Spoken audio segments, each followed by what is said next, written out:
স্বাগত একুশে বিজনেসের সঙ্গে আছি মহিমা পলি। দর্শক, আপনারা জানেন যে লেনদেনের সমাপ্তি হয়েছে দুপুর 2টায়, অর্থাৎ সে অনুযায়ী যদি আমরা বলি যে আজকে দিনের শেষটা কিন্তু কিছুটা মিশ্র প্রবণতার মধ্য দিয়ে লেনদেনের সমাপ্তি হলো। সেখানে টার্নওভার যদি বলি, টার্নওভারের গতি কিন্তু অনেক বেড়েছে, প্রায় 1000 কোটি টাকা লেনদেনের মধ্য দিয়ে কিন্তু আজকে লেনদেনের সমাপ্তি হয়েছে। তো এটা আমরা পুঁজিবাজারের জন্য একটা ইতিবাচক বিষয় দেখতে পারি। গত কার্যদিবসেও কিন্তু সেখানে লেনদেনের পরিমাণ 800 কোটি, প্রায় 900 কোটি টাকার মতো ছিল, সেখানে আজকে লেনদেনের পরিমাণ বেড়েছে। তো সেই জায়গা থেকে লেনদেনের আমরা বলতে পারি যে একটা টার্নওভারের বেশ ভালো একটা গতি ছিল আজকে। এবং আমরা যদি একটু ইন্ডেক্সের অবস্থান দেখি, দিন শেষে ডিএসসির প্রধান সূচকটি 1 পয়েন্টের মতো, প্রায় 2 পয়েন্টের মতো বেড়ে কিন্তু লেনদেনের সমাপ্তি করেছে। 5245 পয়েন্টে এই সূচকের অবস্থান ছিল দিন শেষে। এবং যে কটি প্রতিষ্ঠানের মধ্যে লেনদেন হয়েছে তাদের মধ্যে 214টি প্রতিষ্ঠানের শেয়ারের দর বেড়েছে, দর হারিয়েছে 137টি। আপনারা দেখছেন যে 45টি প্রতিষ্ঠানের শেয়ারের দর বেড়েছে এবং বেশিরভাগ প্রতিষ্ঠানের কিন্তু দর বেড়েই লেনদেনের সমাপ্তি হয়েছে। টার্নওভার যেটা বলছিলাম যে প্রায় 1000 কোটি টাকা লেনদেনের মধ্য দিয়ে আজকে লেনদেনের সমাপ্তি হয়েছে। 997 কোটি টাকার বেশি লেনদেন হয়েছে আজকে ঢাকা স্টক এক্সচেঞ্জে। তো দর্শক, পুঁজিবাজার নিয়ে আরও বিস্তারিত জানতে এখন আমরা কথা বলবো বাংলাদেশ ফাইন্যান্স পিএলসির এমডি অ্যান্ড সিইও কায়সার হামিদের সঙ্গে। আপনাকে স্বাগত আমাদের আজকের অনুষ্ঠানে। জি, আপনাকে ধন্যবাদ। বাজারের অবস্থা কেমন দেখছেন? আজকে তো লেনদেন প্রায় 1000 কোটি টাকার ঘরে। জি, আপনি একটা বিষয় সবসময় আমাদের মনে রাখার দরকার যে আমাদের আসলে মেন কনসার্ন হচ্ছে আপনার লিকুইডিটি, অর্থাৎ আপনার যাতে ট্রেডটা ইনাফ হয়, মার্কেট পার্টিসিপেশনটা থাকে।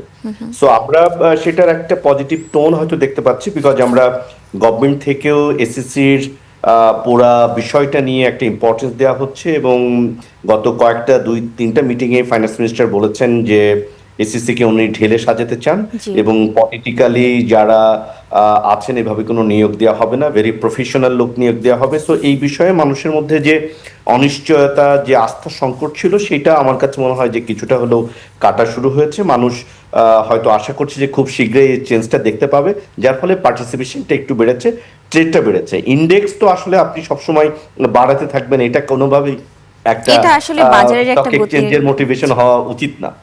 তো সেই জায়গা থেকে আমার মনে হয় যে yes, we should see the consistence, একটা পারফরমেন্স, একটা টার্নওভার অ্যারাউন্ড 1500 থেকে 2000 কোটি টাকার দিকে যাওয়ার একটা মুভ আমরা আসলে দেখতে চাই এই মার্কেটে। জি, এই কথাটা কিন্তু আমরাও আপনার সাথে একমত আসলে, যে মাননীয় অর্থমন্ত্রী বিভিন্ন সময় বিভিন্ন অনুষ্ঠানে কিন্তু এই যে বিএসসিসি বলেন, পুঁজিবাজার বলেন, পুঁজিবাজারকে ঢেলে সাজানোর বিষয়ে কিন্তু বিভিন্ন সময় কিন্তু স্টেটমেন্ট দিয়েছেন।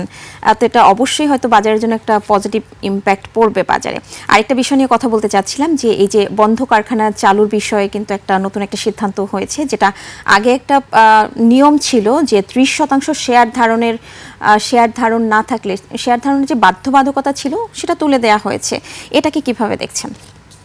এখানে দুইটা বিষয়, আপনি দুইটা পয়েন্ট আসলে এখানে তুলেছেন। একটা হচ্ছে বন্ধ কারখানাগুলো কিভাবে চালু করা যায়, একটা হচ্ছে ক্যাপিটাল মার্কেটের মুভ, আর একটা হচ্ছে সেন্ট্রাল ব্যাংকের একটা ইনিশিয়েটিভ, যেটা গভর্নমেন্ট থেকেও শুরুর দিকে বলা হচ্ছে যে আমাদের দেশের এমপ্লয়মেন্ট জেনারেশনের জন্য যে সমস্ত বন্ধ কারখানা আছে সেগুলো যাতে আমরা রিওপেন করতে পারি।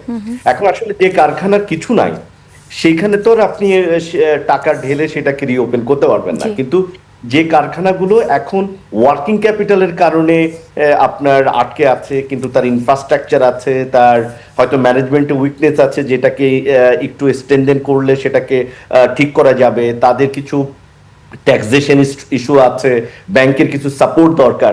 সো এই ধরনের প্রতিষ্ঠানগুলোকে আসলে আপনি রিওপেন অর আমরা বলতে পারি রিস্টার্ট আসলে করা যেতে পারে। কিন্তু যে ধরনের কারখানাগুলোর আপনার মেশিন নাই, অস্তিত্ব নাই, শুধুমাত্র একটা ল্যান্ড বা একটা জাস্ট খোলস পড়ে আছে, তার ম্যানেজমেন্ট নাই, তো সেইটাকে তো আপনি আসলে তুলে উঠাতে পারবেন না।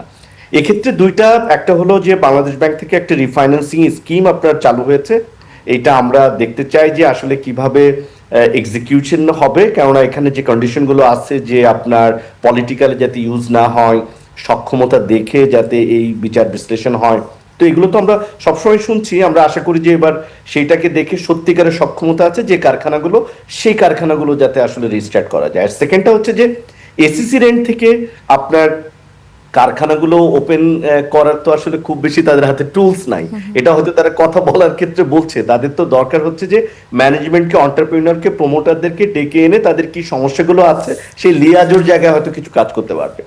আর 30% যে মিনিমাম আপনার ক্যাপিটাল তাদের শেয়ার হোল্ডিং এর যে রাখার বাধ্যবাধকতা আছে, এখানে যে রিল্যাক্সেশন সেটা কিছুটা আপনার বাস্তবতার নিরিখে তো করার দরকার। একটা হলো যে আপনি জানেন যে কিছু সেক্টর আছে যেখানে আপনার ব্যাংক, ফাইন্যান্স কোম্পানি, ইন্স্যুরেন্স, যেখানে আপনার রেগুলেটর থেকে বোর্ডে আপনার ডিরেক্টর দিয়ে দেওয়া হচ্ছে। সেকেন্ড হচ্ছে যে আপনার কিছু শেয়ার হোল্ডারকে আইনের কারণে সে কিন্তু একটা টাইমের পরে বোর্ডে থাকতে পারছে না, তো সেই ক্ষেত্রে কিন্তু তারা 30% শেয়ার ধারণ করতে কোনোভাবেই সক্ষম হবে না। সেগুলোর ক্ষেত্রে আপনার বাস্তবতার নিরিখে একটা এক্সেমশন দরকার। আর একটা হচ্ছে যে এসিসি থেকেও কিছু প্রতিষ্ঠানে আপনার লিস্টেড কোম্পানিতে বোর্ডের চেঞ্জেস গুলো আসছে। তো যে চেঞ্জেস গুলো আসছে, যারা নিজেরা শেয়ার হোল্ডার না বা ইনাফ শেয়ার নাই, তাদের তো 30%-এর নিচে থাকবেই। এখন এখানে যে কাজটা করা যেতে পারে, বোর্ড আমরা 30% ধরা বলতে শুধুমাত্র বুঝি স্পন্সর আর ডিরেক্টর যারা বোর্ডে আছে, কিন্তু যারা ডিরেক্টর ছিলেন এই মুহূর্তে বোর্ডে বিভিন্ন কারণে নাই, তাদের শেয়ারটা যদি আমরা বিক্রি করতে না দিই, তাদেরকে যদি আপনার লকটা থাকে, তাহলে সেটা কিন্তু ক্যালকুলেশন করা যেতেই পারে, কেননা ফান্ডামেন্টালি তো কোনো চেঞ্জ হয় না। তো এই বাস্তবতার নিরিখে আপনার এসএসসি কে কিন্তু কাজ করতে হবে। আমি একদম স্পেসিফিক উদাহরণ দিই, ধরেন আমার যে আর্থিক প্রতিষ্ঠান, এই আর্থিক প্রতিষ্ঠানে আপনি জানেন যে ফাইন্যান্স কোম্পানি অ্যাক্টে চেঞ্জ আসছে, এখানে কোনো গ্রুপই 15%-এর বেশি শেয়ার হোল্ড করতে পারবে না। একটা ব্যক্তি কিন্তু আমি এখানে একটু ইন্টারাপ্ট করছি আপনাকে, কিন্তু বিভিন্ন সময় কিন্তু এই যে 30% শেয়ার হোল্ডিং এর বিষয়ে কিন্তু বিভিন্ন সময় অনেক সমালোচনা হয়েছে, আলোচনা হয়েছে, অনেক কিছুই কিন্তু হয়েছে, এবং বিনিয়োগকারীরা বলছেন বা এই বাজারের সাথে সংশ্লিষ্ট ব্যক্তিবর্গ যারা আছেন ওনারা কিন্তু বলছেন যে মিনিমাম 30% শেয়ার হোল্ডিং যদি স্পন্সর ডিরেক্টরদের না থাকে, সেক্ষেত্রে তারা কিন্তু কোম্পানিটাকে ওন করে না, এবং কোম্পানি কিন্তু আলটিমেটলি তখনই লুজার হয় বা বিনিয়োগকারীরা লুজার হয়। এটা নিয়ে আপনি কি বলবেন? দেখেন, আমি যদিও আপনার ইন্টারনেট কানেক্টিভিটির জন্য একটু ডিস্টার্ব হয়েছে, আমি যতটুকু বুঝছি আমার কাছে যেটা মনে হয় যে আমাদের সব রোগের ওষুধ যদি আপনার একটাই হয়, এই ফাইন প্যারাসিটামল, তাহলে তো অসুবিধা। এখন 30%-এর মিনিমাম রাখার ব্যাপারটা অনেক ভাবে বাংলাদেশে ইউজ হয়েছে। কোন কোন কোম্পানি শেয়ারকে ম্যানিপুলেট করার জন্য, দাম বাড়ানোর জন্য, যাতে 30% নাই, কিভাবে বোনাস শেয়ার দেবে, অন্যদের বাই করবে, এই সমস্ত জিনিস দিয়ে আপনার বলা হয়েছে। আবার আরেকটা জিনিস হচ্ছে যে 30% যাতে অন্টারপ্রিনার রেসপন্সিবল কোম্পানিটা ছেড়ে না যান, এটাই তো স্পিরিট। তো তাহলে সেইটাকে আপনি বিভিন্ন কায়দায় কিন্তু ইনশিওর করতে পারেন। আমি যেটা বললাম, যিনি ডিরেক্টর হিসেবে চলে যাচ্ছেন তাকে আপনি বোর্ডের থেকে সরান, কিন্তু তার শেয়ারটাকে কেন আপনি ফ্রি করতে দিচ্ছেন? তো সেই জায়গাগুলো যদি আপনি লক ইন করেন, তাহলে তো তার 30% কোনোভাবে কমার কোনো সুযোগ নাই। তো এই ডেফিনেশনের জায়গাটা ক্ল্যারিটি দরকার। আর একটা হচ্ছে যে আপনার আইনের সঙ্গে অ্যাডজাস্টমেন্ট করে, আপনার যে ব্যাংক কোম্পানিজ অ্যাক্টের যে চেঞ্জেস আসছে, ফাইন্যান্স কোম্পানি অ্যাক্টের যে চেঞ্জেসটা আসছে, এই সবগুলোর সঙ্গে তো অ্যাডজাস্ট করে আপনাকে বাস্তবতার নিরিখে আইনটা করতে হবে, এবং সেখানে কোম্পানির মেরিট অনুযায়ী দেখে আপনাকে বলতে হবে যে কাকে 30% মিনিমাম রাখতে হবে আসলে, আর কে কে রেখেছে কিন্তু নট অ্যাজ এ ডিরেক্টর আর স্পন্সর। তো এইটা না করে যদি আপনি একটা মেসেজ দেন বা কোনো কোম্পানিকে তখন কিন্তু এই শেয়ারটা নিয়ে বিভিন্ন ধরনের সুযোগ তৈরি হয়ে যায়, সেটার প্রাইসকে লিড করা, নামানো, বাড়ানো।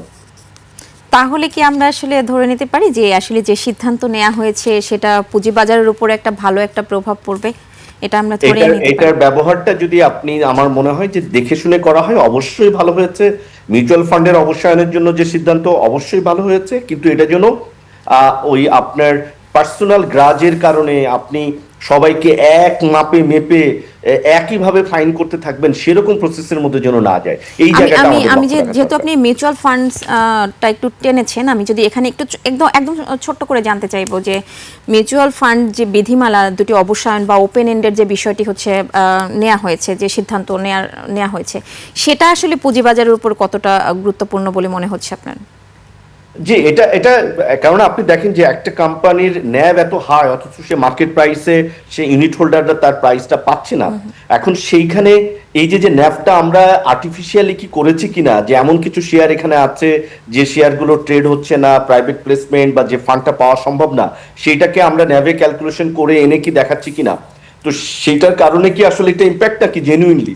তো এই অবসায়নটা একটা ভালো সিদ্ধান্ত আমি মনে করি, কিন্তু এখন এইটার এক্সিকিউশনটা কিন্তু আমরা খুব ভালো এখনো স্মুথলি দেখতে পাচ্ছি না। টাইম লাইন একটা বড় ব্যাপার। আমরা কিছুদিন আগে ভ্যানগার্ডের একটা মিউচুয়াল ফান্ডের অবসায়নের সিদ্ধান্ত দেখলাম এসিসির, কিন্তু সেটার কিন্তু এখনো যে স্লো গতিতে যাচ্ছে, তো আলটিমেটলি যারা ইউনিট হোল্ডার তারা কিন্তু অনেক পরে যে টাকাটা পাবেন। এখন এইটার এক্সিকিউশনের সক্ষমতা যদি আমাদের রেগুলেটরের না থাকে বা আমাদের যে প্রসেসের মধ্যে দিয়ে যায় সেটা না করতে পারেন, এখন আপনি এটাকে ওপেন করলেন, একসঙ্গে 10টা 12টা চলে আসলো এই প্রসেসের মধ্যে, তখন আপনি আসলে এটাকে কিভাবে ম্যানেজ করবেন সেটা একটা বড় ব্যাপার। আমার কাছে মনে হয় যে এটা আমাদের বাট তার আগে একটা প্রফেশনাল অ্যাপ্রোচ, একটা ইনস্টিটিউশনাল অ্যাপ্রোচ থাকা দরকার, যেটা একটা স্বচ্ছ প্রক্রিয়ার মাধ্যমে যাতে হয় এবং এখানের এক্সিকিউশনটা যাতে অন টাইম হয়, তাহলে এটা মার্কেটের জন্য শুধুমাত্র পজিটিভ রেজাল্ট আনবে। জি, ধন্যবাদ আপনার মতামতের জন্য এবং আমাদের সময় দেওয়ার জন্য। আপনাকে ধন্যবাদ, একুশে টিভির দর্শকদেরকে ধন্যবাদ। জি দর্শক, এতক্ষণ আমরা পুঁজিবাজার পরিস্থিতি নিয়ে কথা বলছিলাম বাংলাদেশ ফাইন্যান্স পিএলসির এমডি অ্যান্ড সিইও কায়সার হামিদের সঙ্গে। নিচ্ছে একটা বিরতি, ফিরছি একটু পরে, সঙ্গেই থাকুন।